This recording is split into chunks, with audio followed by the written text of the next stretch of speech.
Aka assalomu alaykum. Nima ish bor aka? Va alaykum assalom. Hormanglar. Ishi bor edi. Siz ozgina baquvvatroq ekansiz. O'ziga o'xshagan bitta sherik oling.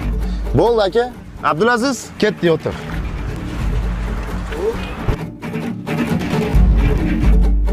Tilingiz boshqa.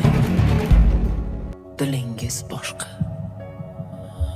Manzilingiz boshqa. Yo'lingiz boshqa. Ajab oyoq boshqa. Assalomu alaykum. Biz ish tugatgan edik. Keyin safar ham sizlarni chaqiraman. Pastga buxgalterga uchrasanglar, pullarni berib yuboradi. Mehnatingizga rozi bo'linglar. Mayli aka, bergan pulingizga rozi bo'ling. Albatta keyingi safar kelib yana siz ishingizni qilamiz aka. Rahmat aka. Tushayapsizlar. Ho'p, Abbey. Aka, Alixon aka keluvdim.